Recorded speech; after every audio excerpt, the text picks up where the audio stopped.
आज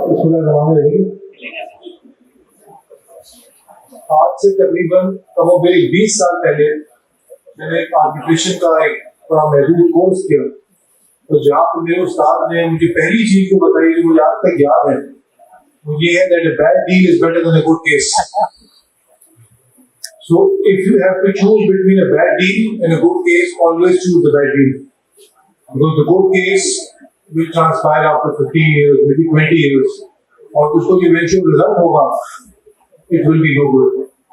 तो आज भी I think हमें ये सबक याद रखने की जरूरत है कि जब कभी आपको इंतखाब करना हो एक समझौते में या एक अच्छे केस में, तो हमेशा समझौते को तरजीह देनी चाहिए। काफी बात की जस्टिस मीर सिद्दीकी साहब ने बड़ी अच्छी प्रेजेंटेशन दी, सारा लीगल फ्रेमवर्क बताया, शाहिद साहब ने भी उसकी तरफ इशारा किया। लीगल फ्रेमवर्क हम सबके सामने है, it is very obvious. 89A आप सबकी नॉलेज में है, लीगल जो सिल अमेंडमेंट हुई है वो आपकी नॉलेज में है, और सबसे दिलचस्प बात जो इसमें है वो ये है कि उसके अंदर जो रेफरेंस के बाद जो टाइम की हद तय की गई है लेजिस्लेशन के अंदर, उस पर अगर गौर करें तो आपको अंदाजा होगा कि वो लिटिगेशन से कई दिन, कई महीने नहीं, कई साल कम है। मैक्सिमम टाइम पीरियड आप सबको पता है 60 दिन का उसमें वक्त दिया गया है, मैक्सिमम एक्सटेंशन 30 दिन की है आपका रेफरेंस। तो कमोबेश 90 दिन के अंदर the entire dispute if refer to mediation can effectively be resolved. बहुत एडवांटेजेस हैं, फहीम साहब ने बताया, शाहिद साहब ने बताया, मुफ्ती साहब ने उसकी तरफ इशारा किया।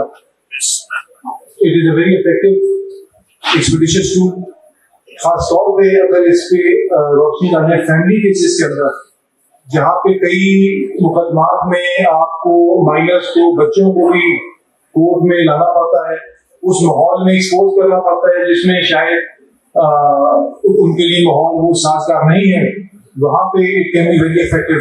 सिविल केसेस के अंदर जहाँ पे फैमिली डिस्प्यूट है, इनहेरिटेंस के झगड़े हैं, पार्टीशन के केसेस हैं, वहां पे यू विल फाइंड के झगड़ा जो है अक्सर बेशतर ईगो का ज्यादा है, और 20 साल बाद वही नतीजा होता है जो शायद शुरू में हो जाता अगर पार्टियां आपस में बैठ जाती with an expert mediator. Banking commercial disputes हैं, उसके अंदर भी आप देखेंगे कि सालों साल चलने के बाद वही रिस्ट्रक्चरिंग होती है जो शायद बहुत पहले हो सकती थी।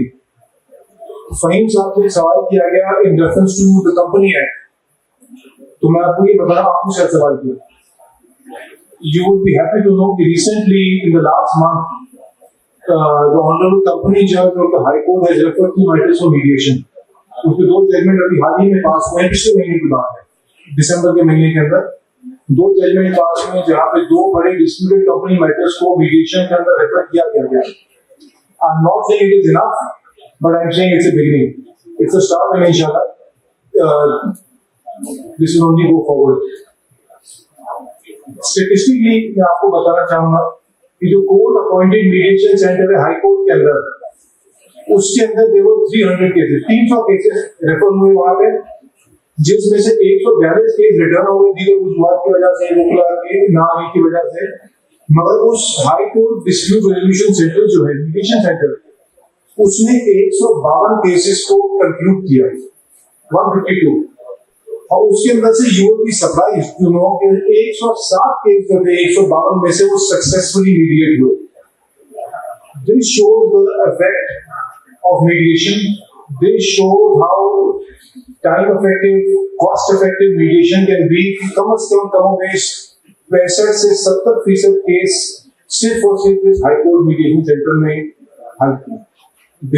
तकरीबन 107 सक्सेसफुल थे, 45 केस अनसक्सेसफुल थे, मगर अगर रेशियो देखा जाए तो ऑब्वियसली नॉर्मल लिटिगेशन से कहीं ज्यादा है। और सिर्फ पाकिस्तान में नहीं, दुनिया में now there is a growing culture of mediation, इसको तरजीह दी जाती है। हमारे यहाँ भी अगर देखा जाए तो इंटरनेशनल आर्बिट्रेशन की हद तक सुप्रीम कोर्ट ने कई जजमेंट दिए हाल ही के अंदर इंटरनेशनल आर्बिट्रेशन की तरह से ऑपरेशन की केस के अंदर 5 मेंबर हैं जो सुप्रीम कोर्ट के वेरी प्रोफाउंड जजमेंट, जिसके अंदर उन्होंने not only have the promoted arbitration, but उन्होंने ये भी कहा है कि जो कानून है हमारा Recognition Enforcement of Foreign Arbitration Act 2011, उसके अंदर प्रो इन्फोर्समेंट बायस। और प्रो इन्फोर्समेंट बायस क्या है कि अगर कहीं फॉरेन आर्बिट्रेशन से आपके पास एक जजमेंट आती है, फॉरेन आर्बिट्रेशन अवार्ड आता है, तो यहाँ पे कोर्ट में, हाई कोर्ट में ही आता है, यहाँ पे कोर्ट ने उसकी नीति में नहीं जाना। यहाँ पे कोर्ट ने सिर्फ ये देखना है कि as long as it does not violate the public policy, it must be enforced because it promotes international commerce, it promotes international trade, it promotes business। और जो इन्वेस्टर्स का कॉन्फिडेंस है, जो बाकी जो बिजनेस कम्युनिटी का कॉन्फिडेंस है, वो हैम्पर होगा अगर हाई कोर्ट जो है वो फॉरेन आर्बिट्रेशन अवार्ड्स के अंदर जो है उसको सर्टिफाइड करेंगे और अपनी उसके अंदर राय करेंगे। तो बहुत ही महदूद पैरामीटर सुप्रीम कोर्ट ने तय किया जिसके अंदर उस फॉरेन आर्बिट्रेशन अवार्ड को सर्टिफाइड किया जा सकता है। और आपको ये भी जानकर शायद खुशी होगी कि 2025 में we had 24 foreign arbitration awards pending in the High Court, and now we have only 2. So 2 High Court awards बचे हमारे पास, बाकी all of those High Court awards, all of those foreign arbitration awards have been disposed of. The Honorable Chief Justice was pleased to mark those cases to different judges of the High Court, and within months, all of those foreign arbitration award cases were settled. The way forward is very simple। Faheem साहब ने detail में बात की कि resistance बहुत ज्यादा है, और यहाँ पे आई बिलीव जो बार का रोल है बड़ा जरूरी है। हकीक साहब सामने मौजूद है। I think awareness at the level of the bar is very important. अगर वकीलों को इस बात से आगाह किया जाए that this is a very effective tool for dispute resolution and it can also be a very good source of income। वकील एक फीस लेता है, वो केस 10 साल 12 साल 15 साल चलते थे, कहीं साहब ने भी इशारा किया।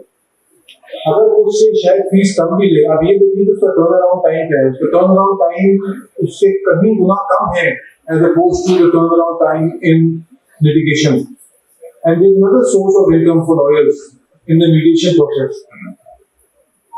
देयर आर मेनी जो भी मीडिएशन की ट्रेनिंग वगैरह होती है, if lawyers can certify themselves as mediators, it is an additional skill set.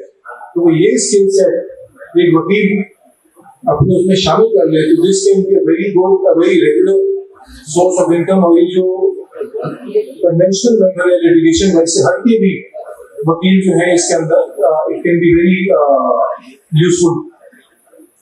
इसकी कॉस्ट है एसोसिएटेड है, इसकी कॉस्ट के अंदर ensure if you talk to साथ there can be some subsidized mode, and lawyers who are interested and who cannot pay, maybe the bar can breach that gap to शायद यहाँ से भी हो जाए। तो उसके अंदर अगर आप लोग मजीद लॉयर्स को ट्रेनिंग कराएं मीडिएशन की, so they can also work as mediator। मजीद जरूरत है obviously like I mentioned earlier for awareness, और awareness हो सकती है सिर्फ इसी तरह के सेमिनार से। So I am very grateful to Ishaq Sahab and also the High Court Bar who have always taken the initiative for the betterment of the bar, and I would only encourage you and thank you for the seminar, and only request that this should be done more frequently so that more people can benefit from this and we can also encourage the culture of mediation. Thank you.